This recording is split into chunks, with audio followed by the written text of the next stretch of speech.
Hello guys, it's Justin from That Intimate Guy bringing you my 5th installment of Anatomy of the Thrill. And for this episode, I'm not really going to be talking about a coaster that was really much of a milestone, other than I think it was like the tallest and fastest coaster in the Mid-Atlantic when it opened. And I also think it won the Golden Ticket Award for Best New Coaster in 2010, but this is going to be Intimidator 305, one of my personal favorite coasters I've been on, and a coaster that has a little bit of history behind it, most of it mainly coming from its inaugural season.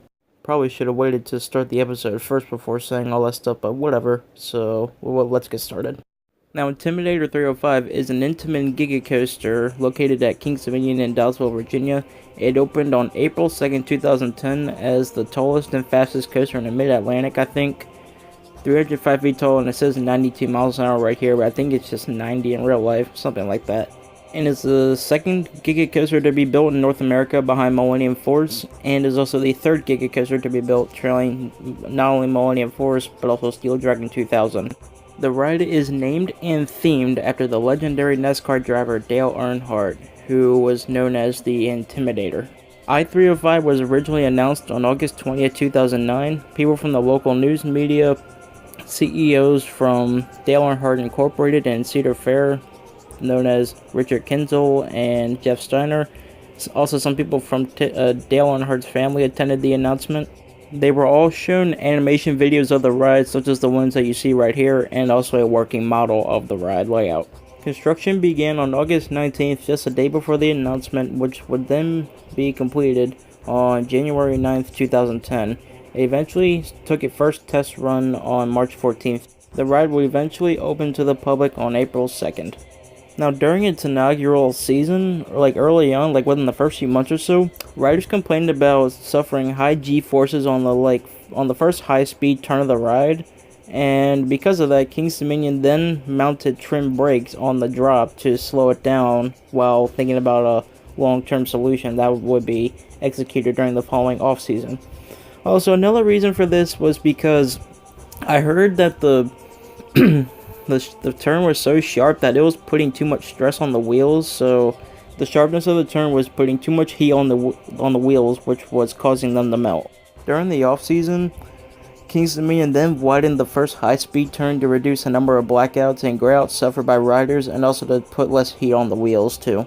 By widening the first high-speed turn, this allowed them to remove the trim brakes on the drop so that the ride could return to its original speed. Now, in terms of describing the layout, it's often been described by people as like a mixture of Millennium Force and Maverick. Millennium Force for the heightened speed and just the stats in general, and the Maverick for the low to the ground, high speed bank turns and whatnot. Same goes for the hills. However, I think of it more as like a mixture of Millennium Force and a Megalight, because if you watch POVs of like the Megalights, I-305 and the Megalights have very similar layouts, except I think Megalights have like one more airtime hill or something like that. And they're very similar though. So yeah, just pretty much imagine a Megalight, except give it Millennium Force stats, and that's pretty much I-305's layout in a nutshell. Now, once the ride starts, before you depart or dispatch from the station, you'll hear a big or a loud voiceover in the station that says, "Gentlemen, start your engines." And then from there, you depart from the station and go up this 305-foot tall lift hill at it's 45 degrees, I think, and it's the cable lift is 17 miles an hour. Once you reach the top of the lift hill, you then plummet down this massive 300-foot drop at an 85-degree angle, get thrown into the first turn, which is still really forceful even after the modifications. It's still like around 5 Gs, I think. Before the modifications, it was like not up to, but like around 6 Gs, I'd say. You then go into an 150-foot airtime hill that gives pretty good ejector airtime. You then dip back down, go into this bunny hop that gives pretty good laterals into another high-speed turn. The ride then maneuvers through a few more twists and high-speed turns.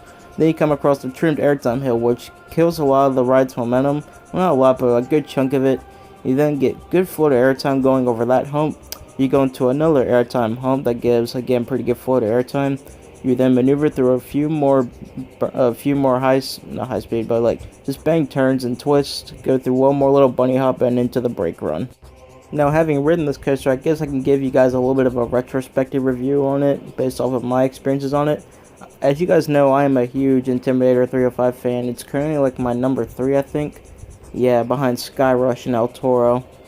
Although I do think that Skyrush is better, I will say that I-305, in my opinion, is the more intense one of the two, because I can rewrite Skyrush numerous times, while I can only clock in a few rides at a time on I-305 because it is the most draining coaster that I've been on.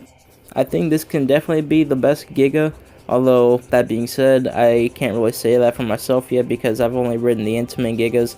I definitely do think it's the better Giga of the two Gigas that I've ridden as of right now. I should have my third Giga credit next spring break. I'll see how I like that, which will be Fury 325.